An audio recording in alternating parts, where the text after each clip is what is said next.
Getting stared at. I'm TFF, the Frank Friar. Let's get frank about it.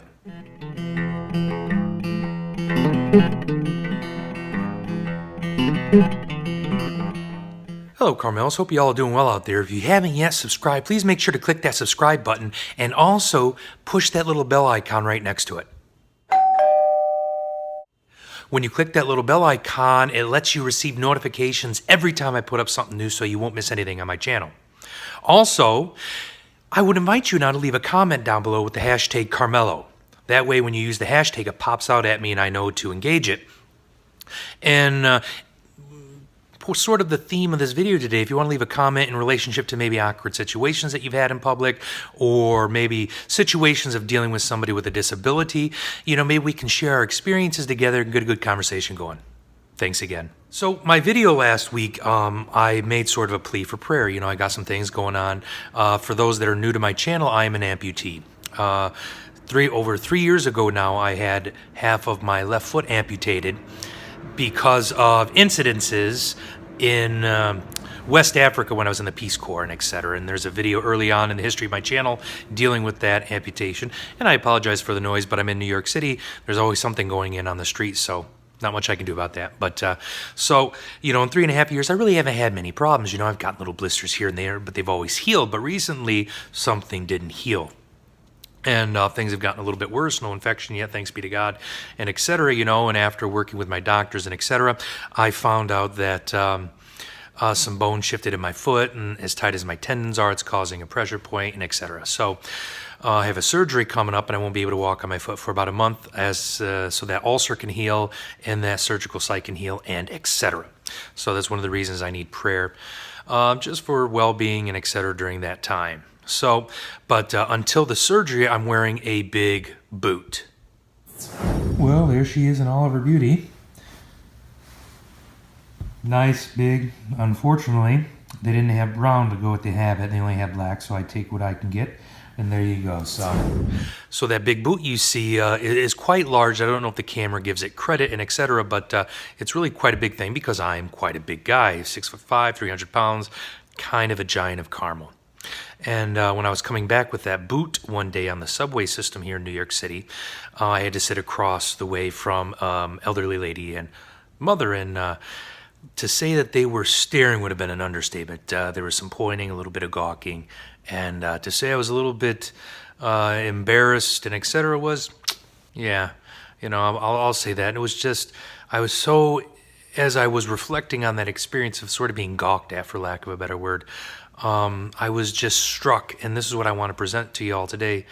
One of the things I've never thought about in relationship to Jesus Christ is, what it must have been like for Jesus to just take upon himself sort of the gawking of the crowd as he's carrying the cross. We have that moment where we stop and we think about the women weeping for him, but, what about all the others that were giving him, just sort of looks of pity, sympathy, but gawking and just sort of buying into the whole torturous show that was going on before them. And in that moment, being a big guy was sort of brought to a place of great uncomfort because of these people just didn't, and the younger one did point a bit. That was took me back a little bit to be pointed at and sort of spoken about and etc. Because of what's going on with my foot. And with everything going on, and we're in the Easter season, we're brought into this great mystery, that is Jesus Christ. There's always this idea that, where are we at in relationship to the life of Jesus? And as we hear from the Acts of the Apostles going on in the church, the early church right now, and as we listen to their tales throughout our liturgies here during Easter, in the events of that early church and the abuses and everything they go under, we can't forget, how are we taking care of those that are around us? Jesus had people care for him along the way, but he also had people gawk at him along the way. And if we're honest, we're probably not one or the other, but at different moments in our life, maybe we were the ones that would have cared for Jesus. At other moments in our life, maybe we were some of the people in the crowd that gawked at Jesus, that mocked Jesus, and etc. And, through this encounter, it really, for whatever reason, the Holy Spirit brought me to that place where I was able to just think about, what it must have been like to just see these people that were praising Jesus, when he rode into Jerusalem on Palm Sunday, to now be gawking at him, mocking him, spitting upon him, and ridiculing him, for lack of a better word. So, I don't want this to be a long video today, but I just want to put that out there after my experience of sort of being gawked at myself because of my medical condition right now and this big boot that I got wearing around. And I understand it is quite entertaining and quite funny, seeing a giant of a guy wearing this big apparatus. But, one of the things about being an amputee, particularly in the lower region of the body, is, I can hide things. Unless it gets too hot, and then I put on shorts, and then people, staring is a regular thing for somebody with a prosthetic. I have learned over these last 3 years. That might be a video for a whole nother day, but and there's a lot of things, at least I know, come up inside of me when I'm being stared at because of my disability and etc. And this is a call for us to become aware of those that are around us that are maybe suffering from disabilities, and how often do our stares become moments of gawking another just because of the spectacle that lays before us because of a person with a disability and etc. But that's a hard thing for us to reflect upon. But as Christians called to grow in lives of charity, in union with God through love, we need to become aware of these little actions of ours and how they impact others. So my brothers and sisters, thank you very much today. Thank you for all the time that you give me on my channel, and please keep me in your prayer. I'm going to be keeping up on my social media ministry work as I'm recuperating, etc. But I can't do these sort of things without you keeping me in prayer. It really is a source of strength in my life, and I thank you for it very much. Know that I'm with you. Know that I'm praying for you. May God continue to bless you. In the name of the Father, the Son, and the Holy Spirit. Amen.